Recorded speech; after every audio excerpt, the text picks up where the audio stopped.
Good evening, I'm Matt McCoy. Some people say it's an important group that doesn't get the attention they deserve. And now one Iraqi veteran is making a 7,000-mile trek around the country to bring awareness for military families. Earlier, I caught up with him as he made his way through the West Alabama area. Over 29 million steps, nearly 5,200 miles. In the last year, Troy Yoakum has made his way across the country he defended with one purpose in mind: to bring awareness of the need military families have in the United States. We're trying to be a hero to them since they have sacrificed so much time and time again and been our heroes. He's endured harsh weather, blisters, and injuries, but Yoakum says there is no comparison to what his friends overseas and right here at home are having to go through. Enduring everything that I'm enduring, it doesn't compare to what our deployed soldiers are going through. So I thank God every day, that I'm able to keep moving forward and keep raising funds, and hopefully we help another family, around the next corner. And those families that Yoakum is helping had a scare on Friday when officials said a possible government shutdown would threaten the next paycheck of military families, a situation Yoakum feels very strongly about. It's a shame on our nation. Who would think in 2011 that we would experience something like that? It was a scary moment for millions of military families. Yoakum says situations like that one is the reason why he's on the road spreading his message. But when asked what he's going to do when his trek is over with, probably sit in a chair for about 2 months.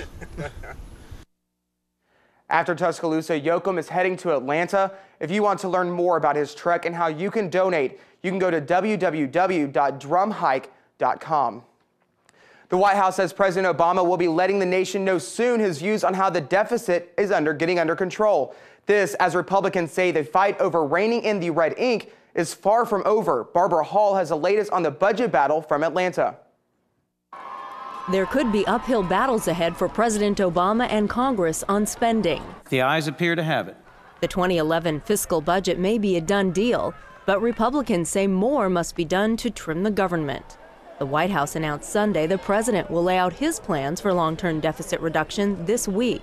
We need to take a scalpel, not a machete. That's senior advisor David Plouffe, who promised a balanced approach to cuts and talked about areas the president will not be pillaging. We're not going to win the future in this country unless we invest in education, in research and development, in innovation and infrastructure. So that's going to be his North Star in these spending decisions. Republicans, meanwhile, are asking the president to heed a message of austerity. We've had our nation's first $1 trillion deficit, second $1 trillion deficit, third $1 trillion deficit, highest in the nation's history. At some point, you got to quit spending money you don't have. Meanwhile, the Treasury says the legal limit on the amount of money the U.S. can borrow will be reached by mid-May.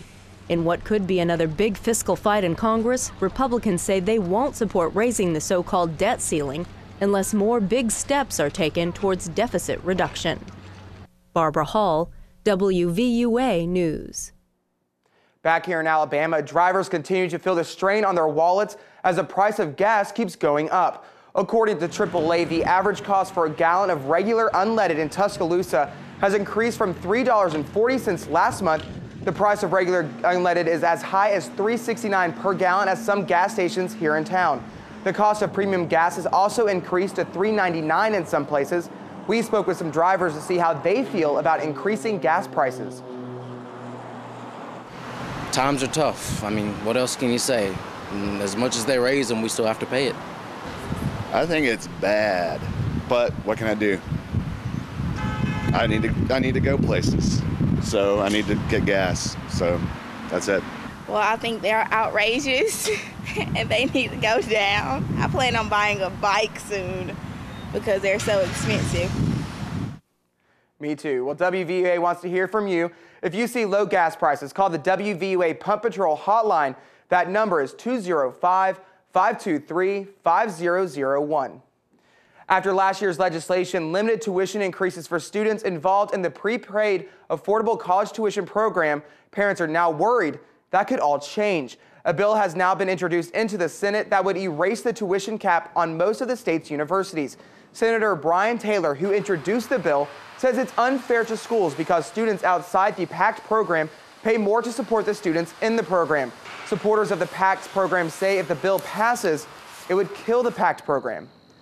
And with the anniversary of the Gulf oil spill in just a few weeks, a new marketing effort is aiming to reassure people about the safety of Gulf Coast seafood. It fulfills one of several recommendations by the Alabama Coastal Recovery Commission, which was formed to follow the lead of Gulf Coast Recovery. The initiative's formal launch is set for Friday and will include television, print, radio, online, and billboard ads featuring the Serve the Gulf logo. For more information, visit www.servethegulf.com.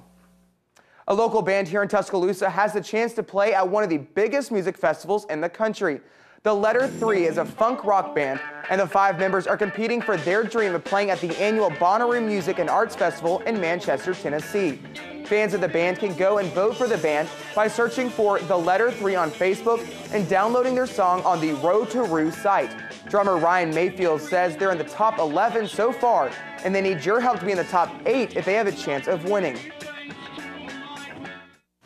Support local music. You know, if you care about local music, then, you know, give us a listen. If you like us, I'm pretty sure you will. So if you like us, vote for us.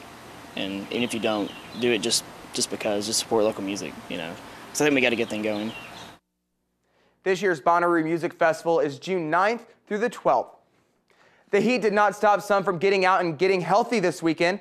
The University of Alabama School of Social Work held a health fair in Alberta City. At Piggly Wiggly, the students teamed with the East Precinct of the Tuscaloosa Police Department to put on the event. They gave away free food, clothes, shoes, and offered free HIV testing. Places such as Turning Point, the Red Cross, and Jim Myers Drugs donated time and resources to the event.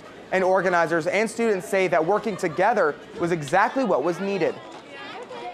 Last year, I tried to do this event. They were doing another project for me, and I tried to make this health fair come to life last year. Was unsuccessful. It just didn't materialize. And this group, I'm very proud of this group of the social work students, came in and they made it happen. They really want to put on a health fair, and so this is giving better relations with the Tuscaloosa Police Department, so they're able to report crime and understand when they should report it and things like that. During the event, 2 grocery carts full of food were raffled off. Today, Hispanic Festival had food and fun for the sake of cultural interaction. The 8th annual Brazos Abiertos Festival, or Open Arms Festival, was held at Collins Riverside Middle School. The festival was free and open to the public and was put on by Tuscaloosa's One Place, the Department of Public Health, Tuscaloosa Police Department, and other community organizations. The festival had panel discussions about education, family health, and immigration reform in Alabama, as well as local doctors and nurses that provided free health screenings. Tuscaloosa's One Place Hispanic coordinator, Wanda Martin, told us why this event continues to be an important one in the Tuscaloosa community. The Latinos already here have a huge impact on our economy. They pay sales taxes and they have their own businesses, and so it's a huge resource for our economy, and just showing that we have this spirit of welcomeness and open-mindedness really helps foster that whole cultural exchange. The festival also had interpreters on hand to help with language barriers.